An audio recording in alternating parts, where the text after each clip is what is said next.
This week on It's Too Wordy, because I strongly predict this is a kill or be killed mission, Sue.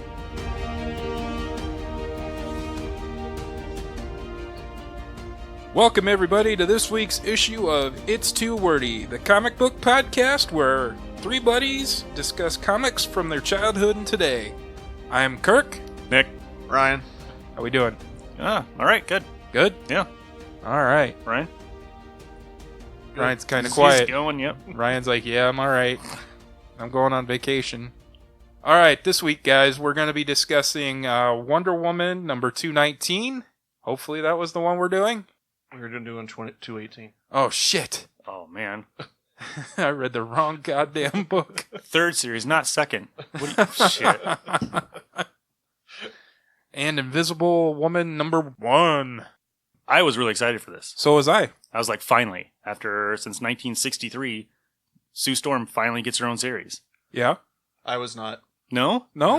Oh, I was. I've always been saying that she's the most powerful member of the Fantastic Four, and She probably is. the nicest person in the Marvel Universe.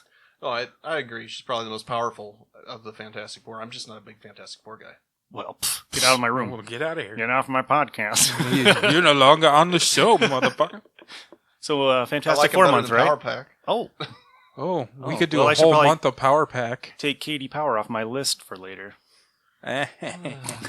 For all of you at home, Ryan just rolled his eyes. Yeah, can you feel it? Because I could. I could feel it too. I didn't have to look at him. I knew it was coming. Invisible Woman number 1. It starts out in Europe. Who wrote it? It is written by Mark Waid, drawn by Mattia de Ulis. However you say his name. Sorry if I butchered it. It's okay. I'm sure we'll get some letters for that. I don't care. No, we won't. Nobody writes into this show. Scott does. Well, Scott's the only one. Yeah. Thanks, Scott. Thanks, Scott. So it takes place in Europe. You don't even try that either. Nope. Baselstone, Hungary. Baselstone, Hungary border. 10 years ago. 10 years ago, it's got a lady with dark hair who I was like, who is this? And he kept calling her Stormy. I was like, Anyway, they're at the gate.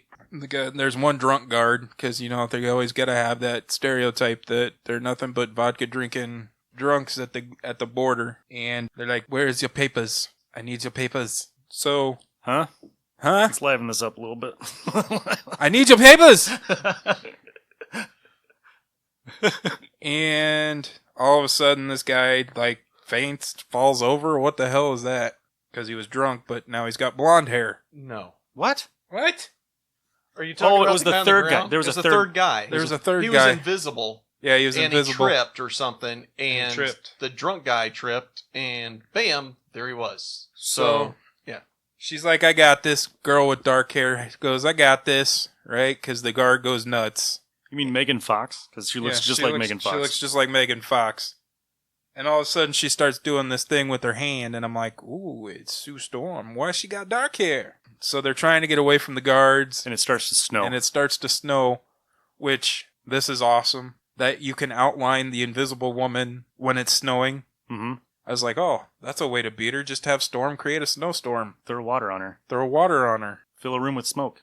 Yeah. So they go and the guy sees him and he's about to shoot him. And Megan Fox's partner cracks him over the skull. And they're running to the car. They get in the car. And it's the white Nick Fury. The old Nick Fury. The old Nick Fury. Not the Samuel L. Jackson Nick Fury. So they get back, and the girl takes off her disguise and reveals herself to be the Invisible Woman. In the classic 1960s outfit. Yeah, but it was only 10 years ago. Yeah, with the briefs. Yep. So she kept this disguise on the private plane all the way back to New York. Yes. Apparently. I guess. Because nobody knew who she was. I don't know. Then you skip I didn't put that together.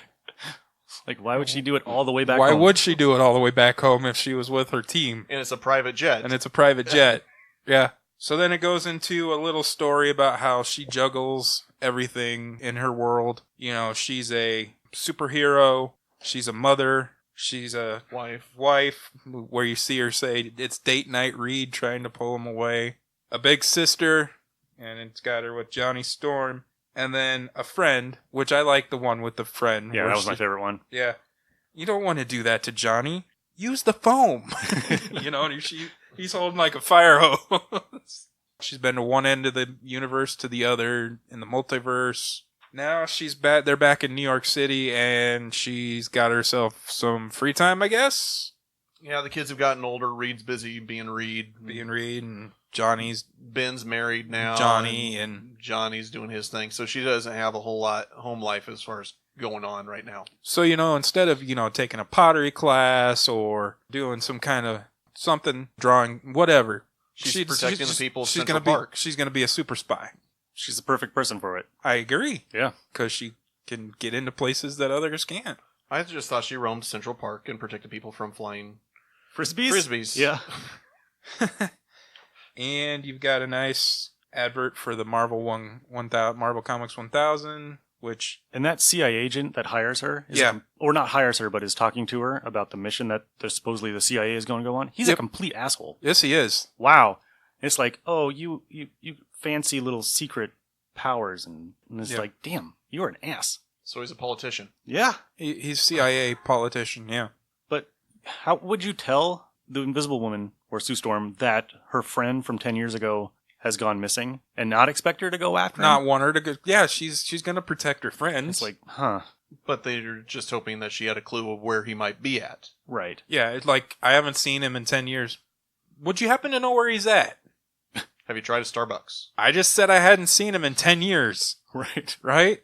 Point me in the right direction. And like she says, point me in the right direction. And then he's like, no. I'm like, why wouldn't you want her to go after him? Right. Why? Well, the superhero thing, getting involved in another country. She's invisible. It's the same thing we saw with the Justice League and the Russians. Yep.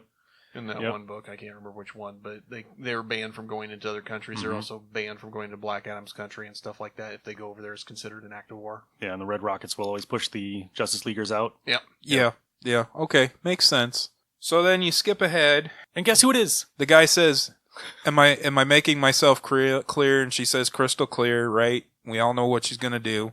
Next caption, next panel. She's in the hangar, uncovering a jet. And like Nick says, guess who shows up? Samuel L. Jackson, motherfucker. Nick Fury Jr. Nick Fury Jr. And he calls him Dad. Yeah. Yep. At least I got that. Yep. And he's like, another one that I liked here was, she's like, you can't stop me. And he goes, oh, but I can. And they're like talking. And then she's like, yeah, but he's like, but I won't. Yeah, but I won't. And she's like, tell him I clocked you with an invisible wrench. And he was like, I was going to go with cut my oxygen with a force bubble. Good luck. I love that part right there. I'm like, she could have done that to him. She could have just went. Yep. You skipped over the best part. What? She texts Reed. Oh, I didn't see that. It's hard to read because it's really small. Been a while, but I got a call from our mutual uncle. Headed out for a while. Tell you all about it when I return. Love you. Reed responds, stay safe, Sue. Love you. So he knows that she's a part-time spy. Well, he knows she can take care of herself. Yep. So he's not really worried about it. I feel sorry for Sue sometimes. Hmm. She gets ignored. Yeah. She gets ignored big time. But she feels it. She trains with Iron Fist. Yeah. So she's a bad ass. I know. I just no wonder I think she should have had an affair with Namor. She's got a thing for Doctor Doom too. I think so. She likes villains. She likes the bad guys. Guess who shows up next? Yep. And then she goes, and the end of the book, the Black Widow shows up and says, "You're here, good. I've been expecting you." Which is awesome, because that's exactly who you want when you're going into Russia. Yep. Or Hungary or wherever in Eastern Europe. Yeah, anywhere in Eastern Europe, you want the Black Widow. All right. So I was excited for this book. I love the art. The story was good. I'm going to go with 4.5. Yeah, 4.5. What'd you think? Give us your honest opinion, Ryan. I actually might buy a Marvel book on a regular basis. Hey! No, I liked it. And, 4.5. Nice. So, yeah, I'm excited to see where it goes. I've been waiting, just like Nick, for her to have her own series. Because everybody else has. Things had one. Yep. Oh, actually, Mr. Fantastic hasn't. But who would really read a That'd be kind book of about boring. Reed I think he Richards? did. Did he? Yeah. Well, he's kind of there's a couple of issues. I mean, like this. This is a miniseries. Well, isn't he Yeah. like a villain and a good guy? Oh, Reed? there's a Like pantheon of Reeds of Yeah. other universes. And yeah, I don't know. Ultimate Fantastic Four. Yeah, I think that's where it is. Yeah. Yeah. He created the zombies. Yeah. Oh, did he? In the he Marvel is the one Zombies? that created the Marvel Zombies. Yeah. Yep. Oh. It So, all came from the Ultimate Universe. Great. Thanks, Reed. did we all get the same cover? That was That's- the I only think one. so. That was the only one they had, right? Yeah. No, they had a couple. Did they? They There's they, like 3 or they 4. had the exclusive blank cover. Yeah. This one's really good. I love the cover. Oh yeah, no, it's a beautiful, It's a beautiful book. cover. I was The whole expecting to book's open it beautiful. up and it not being as good because the covers 'Cause- usually do that, and then you're like, Yeah, we've been tricked. oh, We've been tricked before, but I loved everything about this book. yeah. But no, Alright. Adam Hughes is like, he does women really well. Like, it's insane. Like, what he can do. Especially like old Wonder Woman covers and... Funny side story. So my wife likes Harley Quinn and Poison Ivy, and they made these statues, the little mini busts of this Harley Quinn. And I was at the shop one day, and she texted me. She goes, "I broke the Harley Quinn. The hammer broke off." I'm like, oh crud. So we took a look at it. We glued it back on, but I always wanted to replace it. And so I went on eBay and I found one, and I ordered it. And it came in the box, looked beautiful. I'm all excited about it. I look at the bottom of it. Somebody wrote on the bottom of it. I'm like, what the hell is this? Because I wanted to give her a good, clean one. Clean one. Yeah. So I call the shop, and I'm like, hey, somebody signed the bottom of this or something. You know, I'm not used to seeing statues being signed. Comic books, one thing. Statues, not so much. And I go, somebody wrote on it. Yeah, apparently Adam Hughes That's signed how the he bottom signs of it. That's how he signs them. Oh, that makes it a lot better. I'm like, okay, that's cool now. All I was right. like- Somebody saying because Invisible Woman, beautiful woman on the cover of the book. AH exclamation. I'm like, why would anybody write that on the statue? That's awesome. Next up, we've got Wonder Woman number 219. Who wants to take this one? I haven't read it since it came out. Okay, I'll take it. Mine is in a... Book. No, mine's in a case Oh. out there, so I didn't want to break it out. So this book was kind of hot just because it ended a storyline that nobody saw coming. I think it was Action and Superman. It was called Sacrifice, and it was Superman fighting Shazam. Mm-hmm. And all of a sudden, they jumped over to Wonder Woman for whatever reason. And so the book was pretty hot to get because everybody wanted to finish the storyline. That was before speculation took over the world. And this is a OMAC project tie-in, which is kind of key. Mm-hmm. Well, Maxwell? should we set up what OMAC was before we talk about it? Why don't you I go will into that let a you little know. I did cry. Yeah, that first issue, Yep. that made me stop reading DC Comics for years. I did cry. Because Blue Beetle finds out that somebody's using cord technology, Yep, right? yep. And he's investigating it, and he's asking all his friends in the Justice League to help him out. Batman's too busy. Superman's like, yeah, you can handle this on your own. Wonder Woman is like, I wish I could, but I'm really busy. So he goes and investigates it himself. Yeah. And he goes and gets himself killed. Yep. He gets shot Right unceremoniously right in the face. Right and in the is face. dead Yep. forever in DC Comics. And I will say, no Ted cord that they bring back is that Ted cord. Meh. He was looking right at you when he said that. He might be back. He is but back, but that's not him. Not him. He is the Blue Beetle. I don't care who they keep saying is the Blue Beetle. I don't care for Jaime Reyes. I hate that costume. I hate the powers. You hate the scarab? I want Ted Cord in the Beetle suit with the Beetle bug running around with Booster Gold, I agree. making jokes. I agree. And what's funny is, like, there's an issue of the Justice League where he gets possessed by the Queen Bee, I think.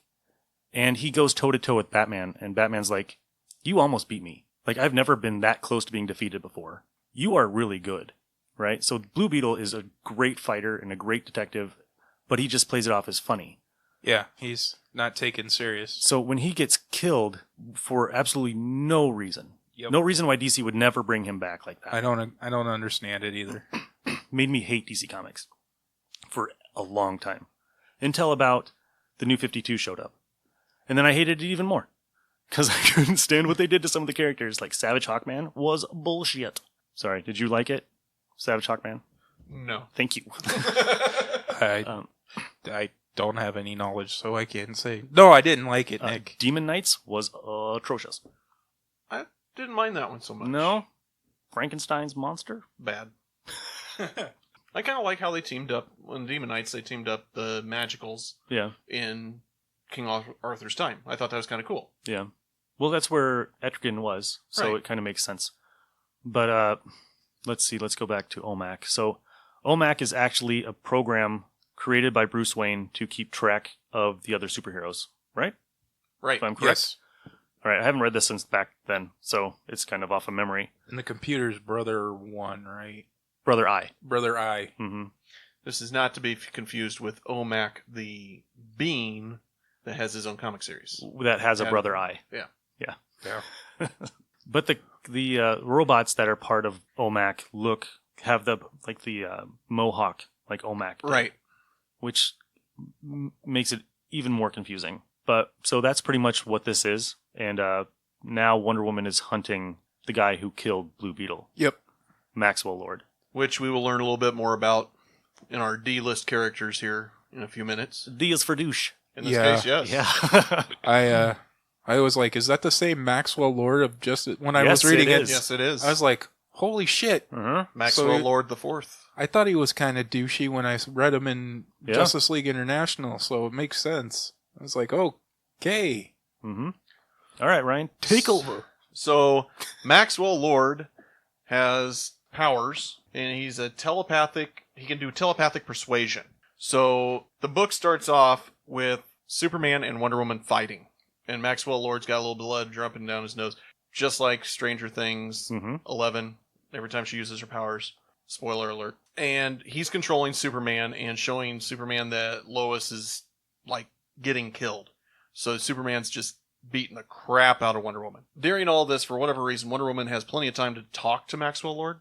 They kind of have chat back and forth, and he explains that he's controlling Superman. It's just basically a huge all-out brawl between Superman and Wonder Woman through this whole thing. Yeah, because Superman thinks that Doomsday is going to murder Lois. Right. So he's going ape shit. And they're beating the snot out of each other.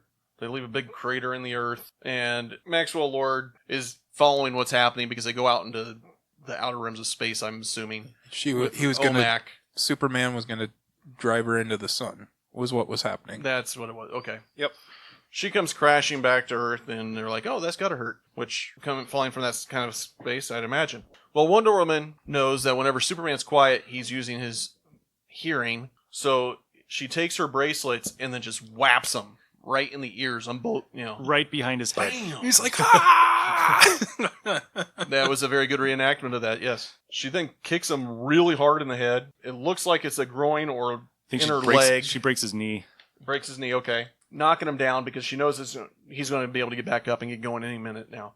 Superman grabs her wrist, snaps her wrist. And she's like, I got to keep going. I can't just let this happen. So she adjusts her wristband up to kind of form a cast around it. Knocks the snot out of him. Just flat out double fist right across his face. Knocks him out for just a minute. And then I didn't remember her having this power, but she can communicate with birds. Apparently. So she reaches out to birds, Yeah. or possibly a flock of seagulls. I don't know. And I ran so far There it is. away. That's how you know it's a quality podcast. I All wanna right. get away. To distract Superman. In the meantime, she's running in to talk to Maxwell, throws her lasso around him, and says, knock it off, stop what you're doing. He's like, I will, but then I'm just going to turn around and make him do it again once I get out of this. So she's like, yeah, I really don't have an option in the matter. And Superman's coming right at her, so she takes off her tiara, whips it across like a frisbee. If Sue Storm was there, she would have been protected. Yeah. And cuts Superman's neck with it, so he's got to deal with that while she's got Maxwell. And he says, I'll never let him go. You will. Tell me how to free him from your control. Kill me. Yeah, sure, why not? So she snaps his neck. Okay. Yeah. Yep. Just kills him right there. I was like, whoa! I didn't know Wonder Woman killed. Oh, And- well, she's an Amazon. And so she's been raised in war. So That's true. she's probably killed a lot of people. That's true. And Superman's like, what in the world did you just do? Saved your dumbass. And that's how that issue ended. I forgot how good that was. That's an awesome It's a book. great fight. Yeah. It's Greg Rucka, Rags Morales. So art's absolutely beautiful. Yes, sir. The cover is amazing. That whole story was really good. That whole series, all those series that came out around this time. The OMAC Project was really good. The Magic Group, I can't think of their name. Detective Chimp was in it. I'm blanking on it. Yeah, So- after I said Demon Knights, that name, Shadow Pact. Shadow Pact. So OMAC was right after Identity Crisis, right? No. Because nobody would talk to Blue Beetle. It's a little while later. I think. Because they mentioned Jen earlier in the book. What year did that issue come out? Not that book, but it was in the OMAC book that I was reading. Right. So Identity Crisis was what, 99, 2000, 2001? I wanted to say it's more 2002, 2003. Yeah. This is This was 2005 for yeah, OMAC. 2005. Yeah, so it's a little bit after. A little bit, because the Justice League can't stand or be around each other at this point, from what I read in the book.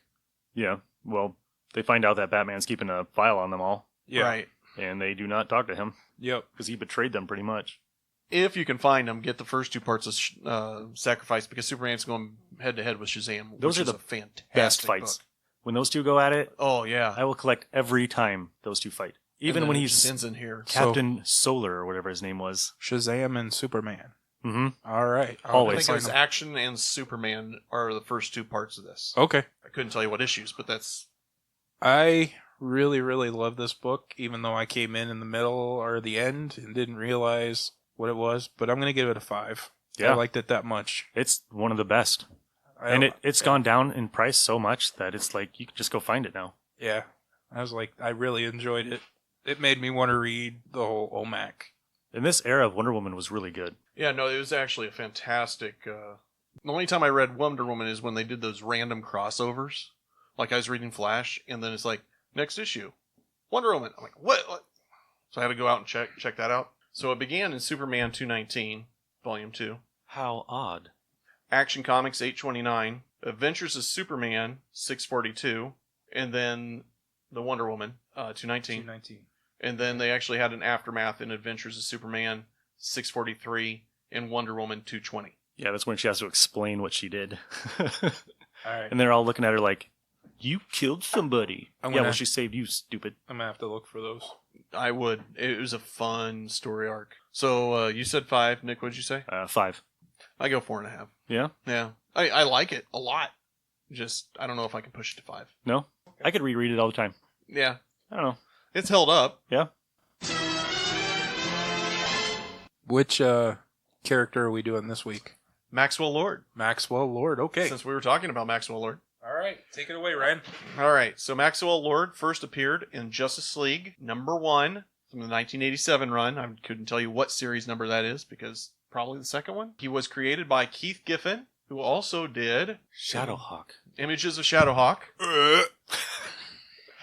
J.M. DeMatteis and Kevin Maguire. His affiliations were with Checkmate, Extremis, Justice League, and the Black Lantern Corps. So clearly he is dead. Powers, he's got that telepathic persuasion, like we mentioned. He was gifted with those powers in the Invasion storyline when a gin bomb exploded. At some point, he got shot and it was in a coma. And a villain named Dreamslayer took over Lord and almost got the JLI, or Justice League International, to get disbanded. He lost his mom in Coast City due to the battle with Mongol, which is...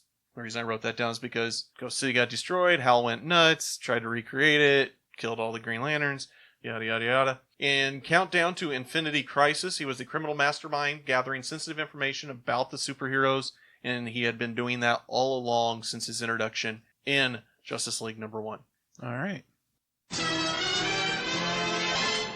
Random reads. How many random reads do you got? 2? How many you got, Nick? I got 3. Okay, I have 1, so I'll go first. I was going to do 2.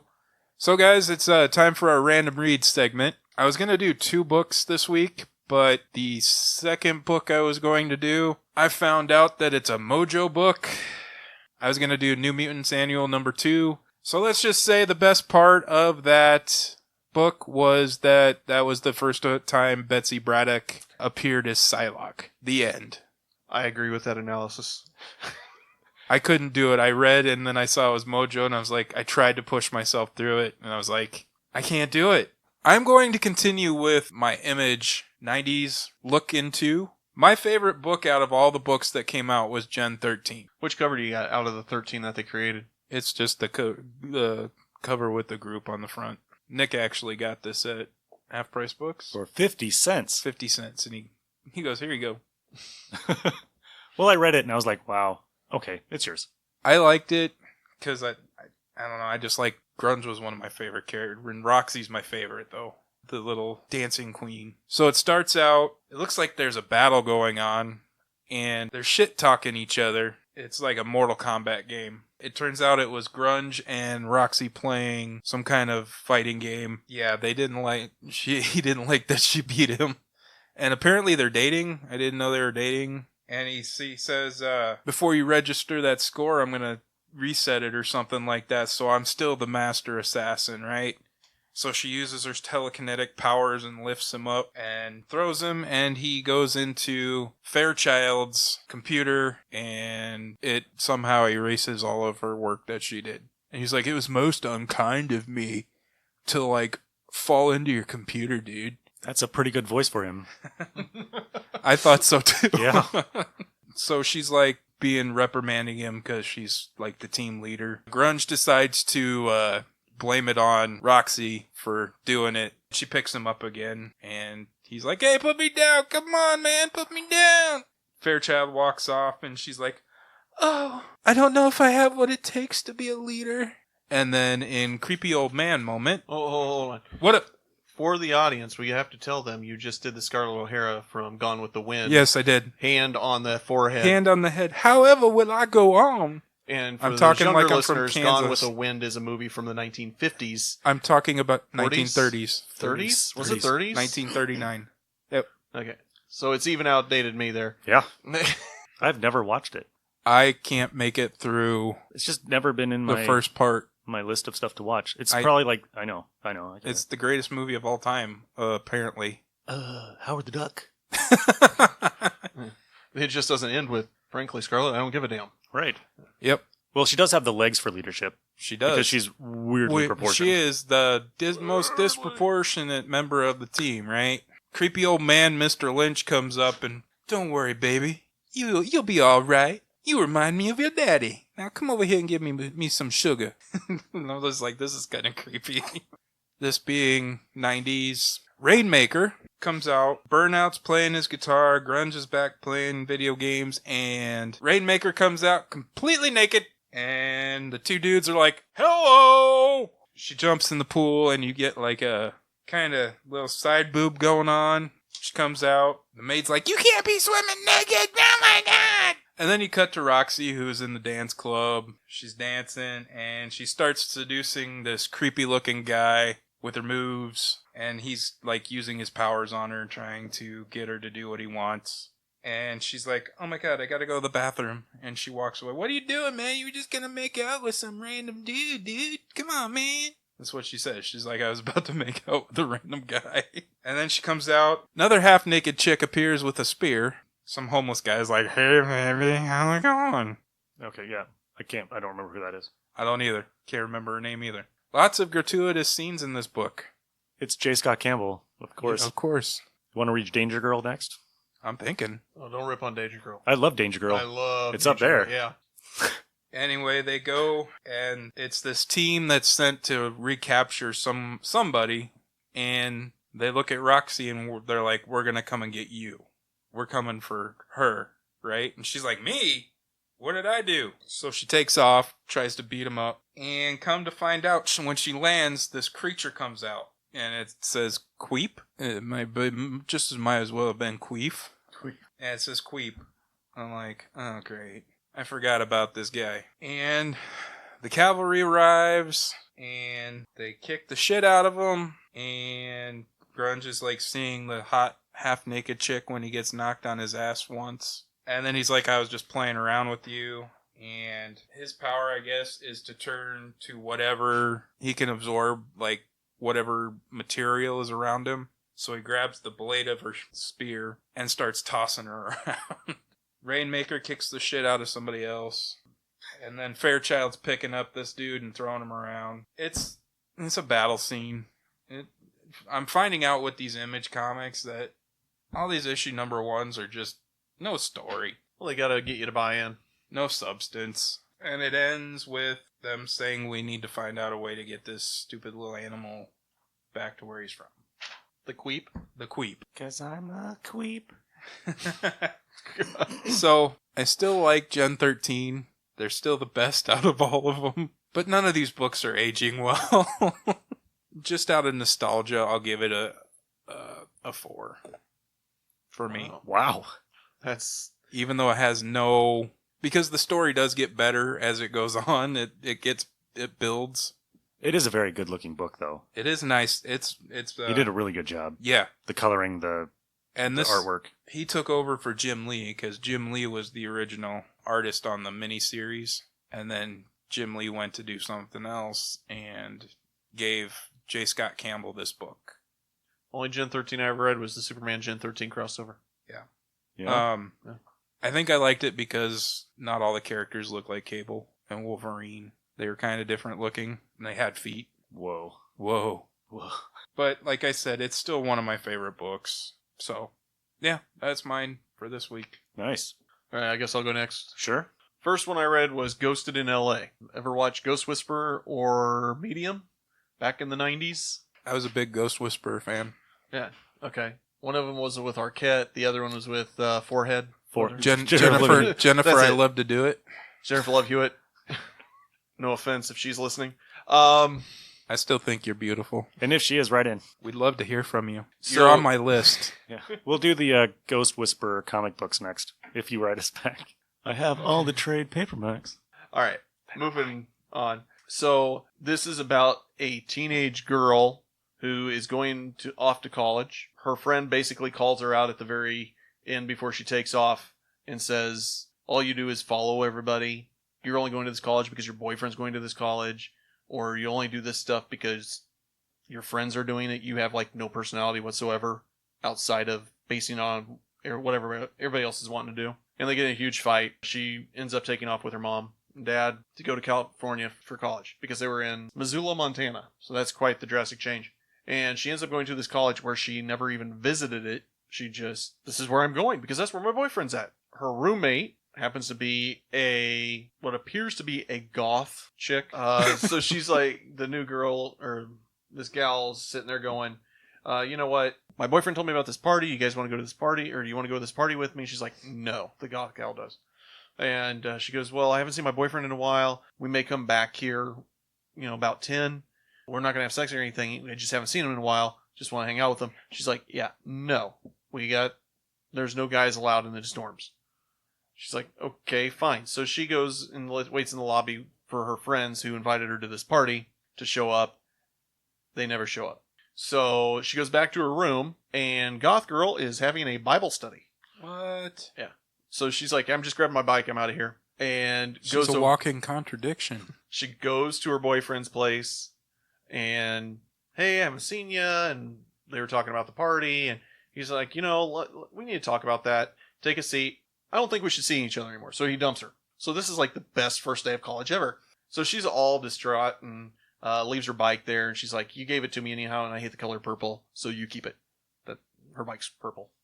So she's walking along, and she finds this old house, and she goes in to the backyard area, I guess. And there's a swimming pool. So she's like, you know what? Nobody's around. I hollered hello a couple of times. Nobody's around. I'm going to put my feet in the water. And then she decides to just go ahead and jump in her underwear and swim, because that's what you do apparently in California. And as she's sitting there floating, trying to relax, a person shows up and scares the crap out of her. She comes out of the water and is like, what the hell's going on? All of a sudden, she runs through another guy who's saying, hey, how's it going? She starts looking around, and she is surrounded by ghosts. And this is where they chose to hang out at. So she's starting to flip out. She's like, I'm going to get, either kill me or get me out of here. I'm done. I'm over it. As she's starting to walk out the door, she goes, you know what? Or I could just stay here. My roommate's not going to notice I'm never around. I don't have any other reason to stay around here. I could be your voice and keep you up on the news because the ghosts can't touch anything. So I'll bring in magazines and flip the pages for you and all that jazz. And the ghosts agree. But there's an older ghost that's like, yeah, that's fine as long as you do some stuff for me. And that's kind of where it left off at. So there's that hint of something's going to happen. This is a boombox book. Again, it's ghosted in L.A. by Sina Grace and Sobahana. Forgive my spelling or wording there. I'm glad it's not just me that has hard times with names. Kinana. I thought it was pretty interesting. There's 5 or 4 ghosts. There's an old grumpy ghost. There's the old Hollywood Scarlet ghost. There's a kid that looks like Shirley Temple. And then there's a young guy ghost. So I'm kind of interested to see where it goes. I don't know how great it is. You know, for a first issue, I started reading this. I'm like, oh, great. This is Ghost Whisperer. Fantastic. You know, I'd probably give it about a 3. I mean, the art's pretty decent. It's a decent story. Why not? The other one I read was Hawkman 14. Did you read this one yet? I have. And this is the first Year of the Villain tie-in that I read. I dug this. It was a good book. I kind of forgot about this villain, and I'm like, oh, it is him. So Hawkman is still trying to deal with the fact that he kind of gathered up all his previous lives. He keeps on having these nightmares where he's surrounded by dead people. So he's hanging out in Kenya and goes up to Mount Kenya to meditate. And when he gets in there, he's kind of sitting there, and all of a sudden you see his shadow start moving. You're like, okay. And all of a sudden, Shadow Thief shows up. He's like, yeah, I'm not just a thief anymore. Carter's getting the crap beat out of him by the Shadows and Shadow Thief. Well, they do a jump back and show the Legion of Doom ship landing in Midway City. And Shadow Thief's like, I'm waiting for Luther. He better show up. You know, I'm not going to waste my time here.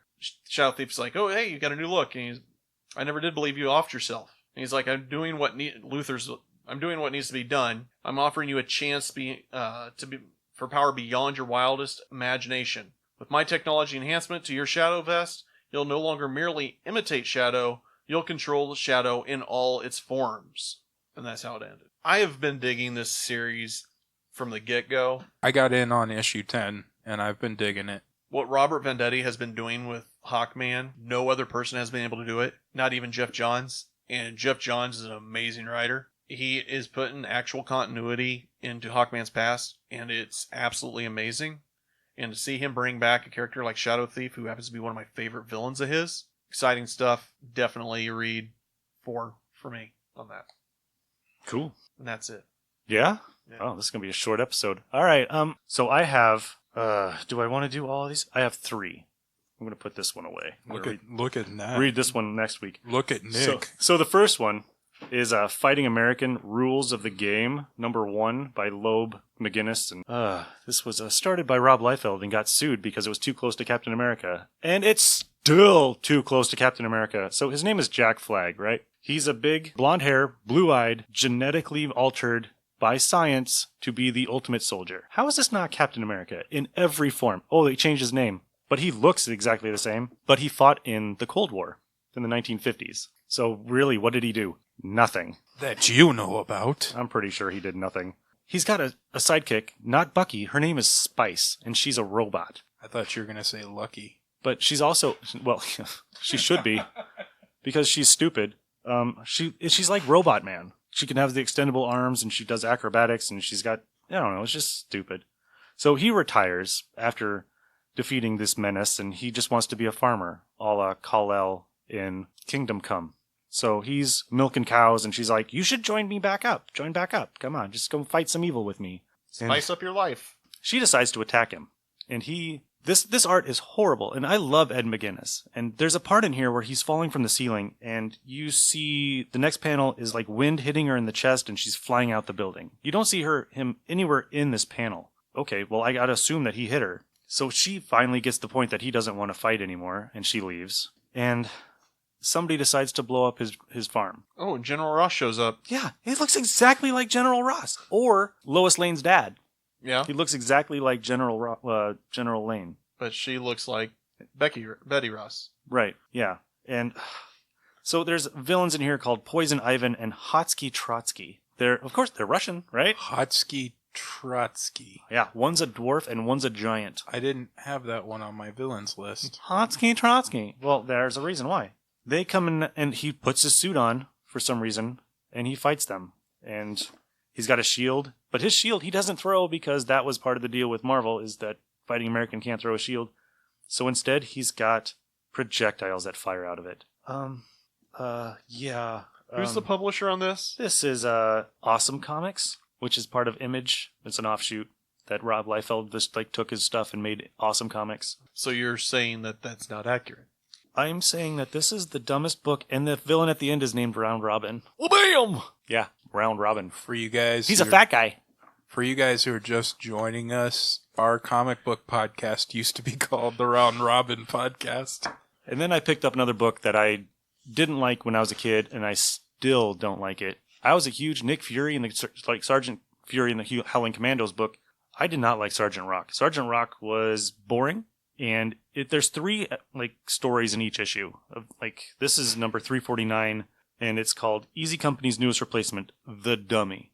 So I picked it up just because the cover was stupid, right? So it's got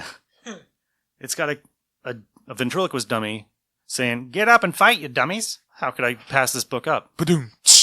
And it cost me $5. $5. You paid $5 for that?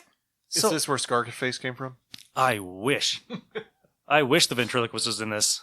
Because at least he's interesting. This story is about... Okay, and anybody who wants to read how many times he says Easy or Easy Company in this comic, it's at least 50 times.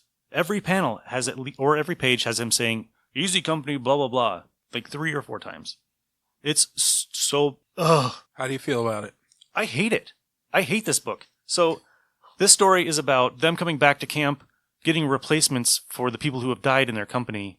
And one of them... Is it Easy Company? Yeah, it's Easy Company. So their replacement is a skinny kid with a ventriloquist dummy who does nothing but talk sass to everybody. And they're like, oh, this is going to be great. He's a comedy relief for our team. But he's got a giant BAR gun, right? So he's got a 50 caliber machine gun. And he's probably 145 pounds, right? And he's holding a ventriloquist dummy in the other hand. So they get attacked by a German plane, right, that comes down and starts shooting them up. And this kid single-handedly shoots this plane down with his BAR, with the dummy in the other hand. I call bullshit. So, right, okay. And then they go off into Germany, and they dig their foxholes, and the kid with the BAR is in the front because he's got his weapon. And the Germans just keep coming and coming, and he's just firing on them all. He's killing everybody. And the final thing is they walk up to the foxhole. The kid's dead. Fucking stupid. The art is great. It's Joe Kubert. So awesome. There you go. At least the art's awesome. The writing? Horrible. And then there's another episode called Sing for Your Supper, which is about, I think he's a German, but he's an opera singer or a lounge singer who hates Jews. And he ended up being put in a concentration camp because his daughter is part of the resistance. So he's singing in the concentration camp to a bunch of Jews at the end as his punishment. So that was pretty good. The other one, I'm not even going to talk about it. If you guys want to read this, yeah, good luck. I'm good. You summed up that it was pretty shitty, so...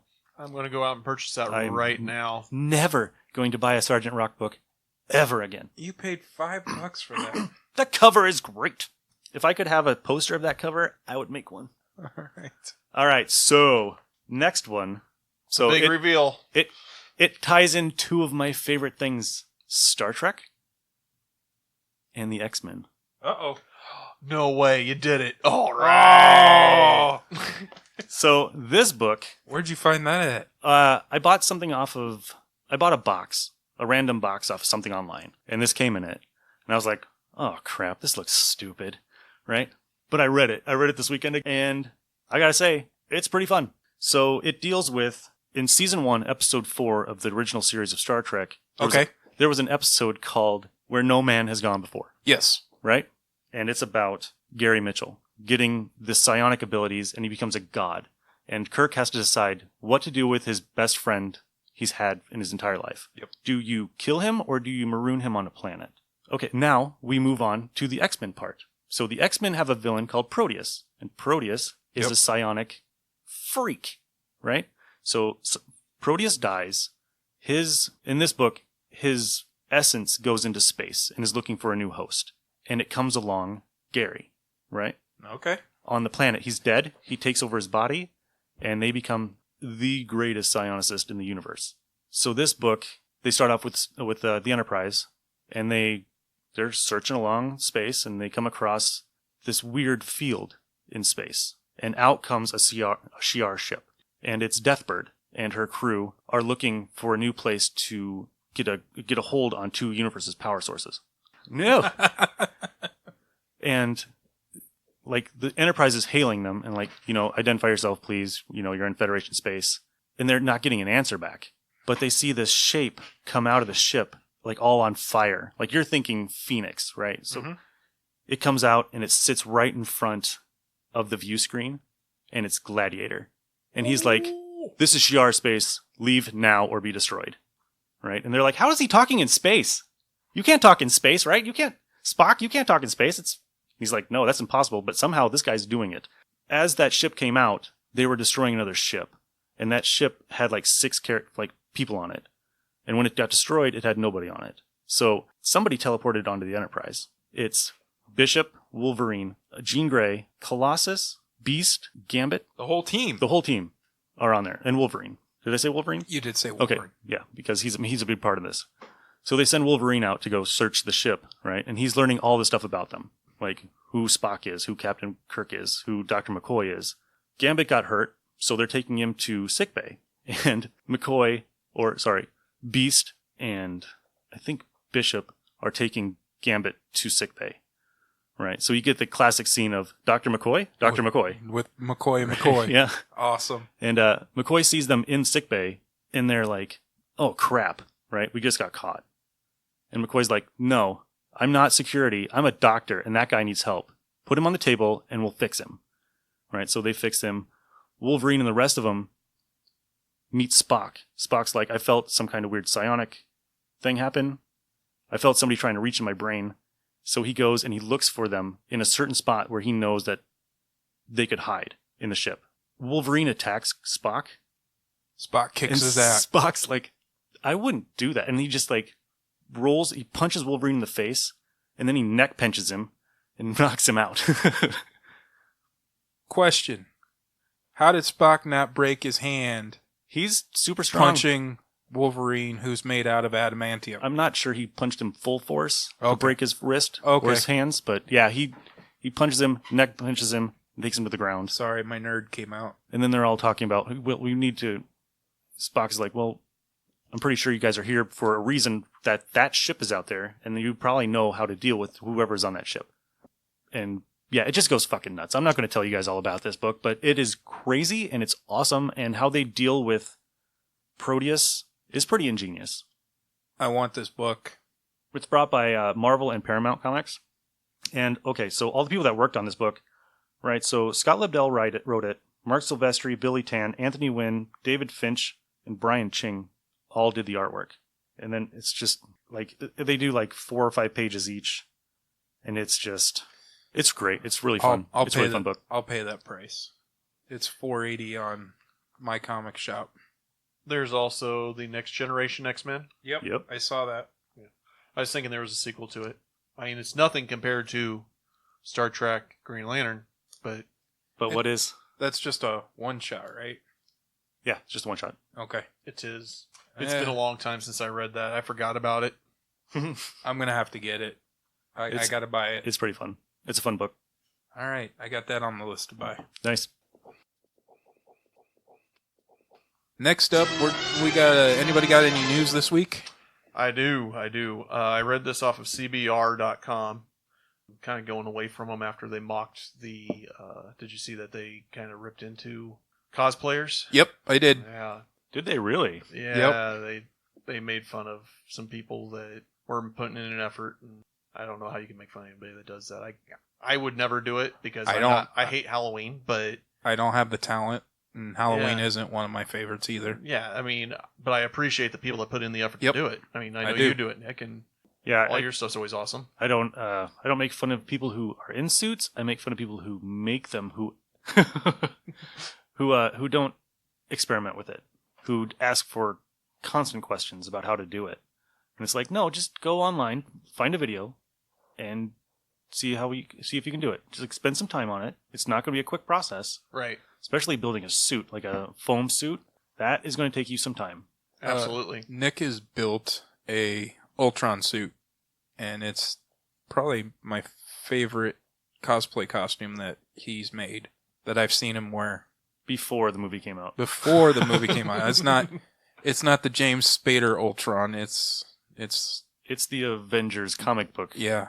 Ultron. It pays on. It's It's an awesome suit. It's an awesome suit. And when George Perez comes up to you and gives you a hug and is like, "Oh my God," it's like, He hasn't watched the suit since. and you don't even know who he is because you can't see and you can't can't see him. hear and you can't, and you get a picture the next day and you're like, "What the fuck? Why didn't you guys tell me?"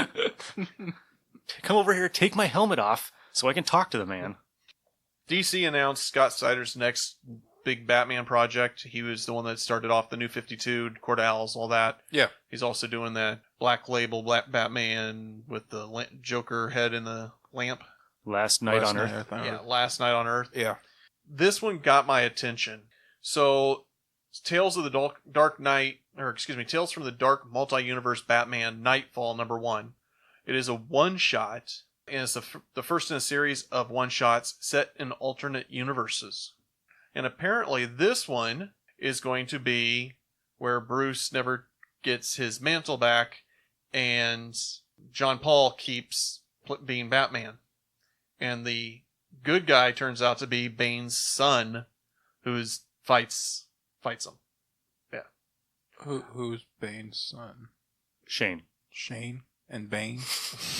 Makes sense. Is that really his name, or are you just being... I'm just being a dick. Okay. Let's see. He'll be co-writing it with Kyle Higgins, who did Nightwing.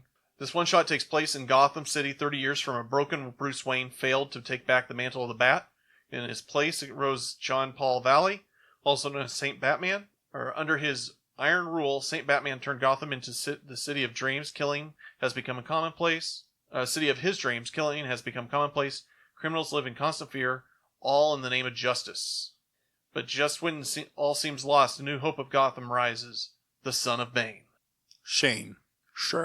I read that. I'm like, this sounds Elseworld. I'm in. Yeah, I want to read it I probably will read it as well. because I love Asbats. I do too. God, I love that book.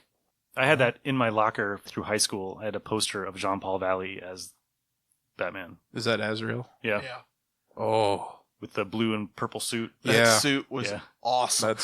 That's an awesome suit. All right.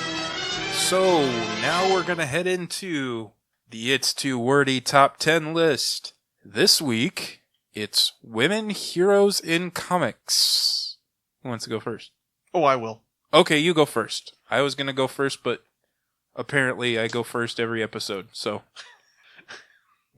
I'm going to go last this time. Yeah? Yeah. Okay. All right. 10, Spider-Woman. 9, Thor. 8, Zatanna. 7, Star Sapphire. 6, Invisible Woman. 5, Black Widow. 4, Renee Montoya. 3, Batgirl. 2, Wonder Woman. 1, Captain Marvel. And the ones that did not make it were Aricia from Green Lantern. Stargirl, Spoiler, Supergirl, Kat Matui from Green Lantern, and Raven. Which Batgirl? Barbara or Cassandra? Barbara. Yeah? Yeah. Nice. Oh, okay. Are we doing our cast-offs? Because if we are. I finally had a list of cast-offs, so Yeah. that's why I wanted to just throw them out there. I only have like one or two. All right, so here. Oh my god, Nick's got like 16 pages. Sorry. Okay, I'm just going to read them. I'm not even going to say why. Okay. But number 10 is Songbird, because her costume is probably one of the greatest in comics. If you ever see it, it's awesome. Number 9, Jean Grey. Number 8, Phantom Lady. Number 7, Frankie Ray as Nova. Number 6, Spider-Woman. Number 5, Wonder Woman. Number 4, Power Girl. Number 3, Heather Hudson. Number 2, Invisible Woman. And number 1 is She-Hulk. I thought about She-Hulk, too. I didn't even nice. write that down, yeah. All right, my That's a good one. cast-offs? You want my cast-offs? Here we go. Sure. These are in alphabetical order this time, mostly. Aricia, Aurora, Batgirl, Beautiful Dreamer, Big Barda, Black Canary, Black Cat, Black Widow, Boudica, Boom Boom, Captain Marvel, The Cat, Catwoman, Clea, Crazy Jane, Crimson Fox, Cyblade, Dagger, Darkstar, Dawn, Dawn Star, Dazzler, Domino Lady, Fire, Emma Frost, Gamora, Ghost, Dove, Hellcat, Satana Hellstorm, Ice, Ironheart, Jade, Jocasta, Jessica Jones, Katana, Misty Knight, Lady Death, Liberty Bell, Looker, Madame Xanadu, Magic, Marina, Mary Marvel, Mockingbird, Moondragon, Namorita, Phantom Girl, Psylocke, Rogue, Saturn Girl, Shadowcat, Shaun of the She-Devil, Sif, Jenny Sparks, Tigra, Donna Troy, Valkyrie, The Wasp, Wolfsbane, X-23, and Zatanna. No Red Sonja or Vampirella. I can't read Vampirella. It doesn't make any sense to me. I've tried so many times. Red Sonja? Which one? Gail Simone. Okay. It's amazing. All right. She wasn't on your list. Yeah, no. I did like the Gail Simone round, though. All right. I have at number 10, Ms. Marvel. Number 9, She-Hulk. Number 8, Batgirl / Oracle. Number 7, Scarlet Witch. Number 6, Psylocke. Number 5, Hawk Girl.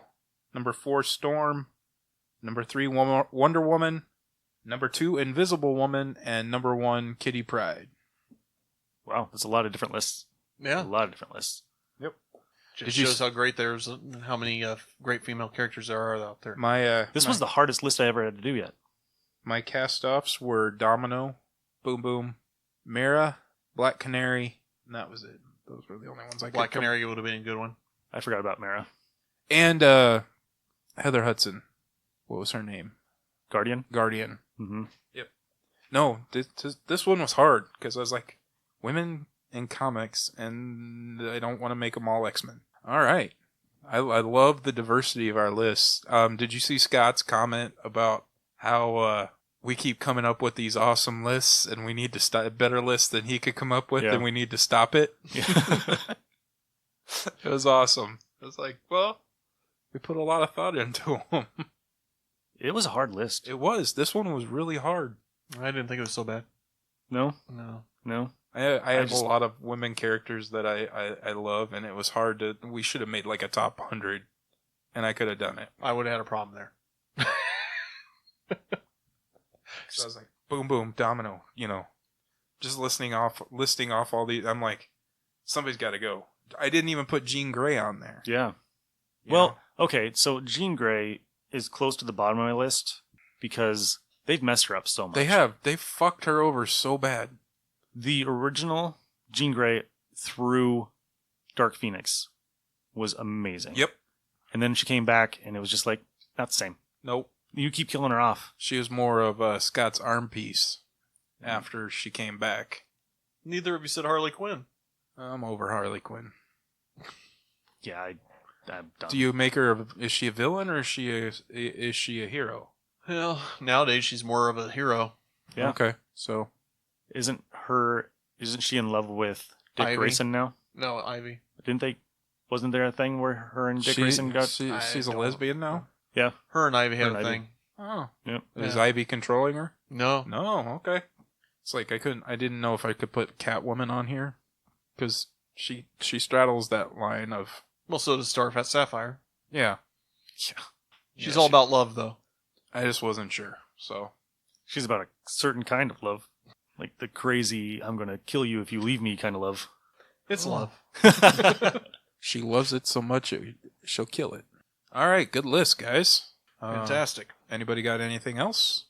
Nope. No, I can't think of anything. I can't think of anything. Hallmark ornaments came out. There's a new Green Lantern Hallmark ornament. Okay. Just saying, I'm one of those Hallmark ornament superhero kind of guys. I go check that stuff out, and there's a new Green Lantern I'll have to check it Hallmark out. ornament. That's at the store? Yes. Yeah? Yeah. We were thinking about a reason to go in that store, and we can't think of one, but now I have a reason. Yeah. Sweet. July 15th, I believe, is their first release date, and then middle of October is their second release date. Cool. All right, guys.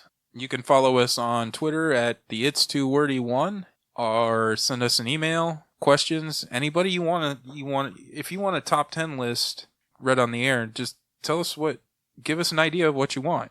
You can email us at It's Too Wordy Comic Book Podcast at yahoo.com. Maybe think about throwing a little extra coin our way. Our Patreon page will be in the show notes.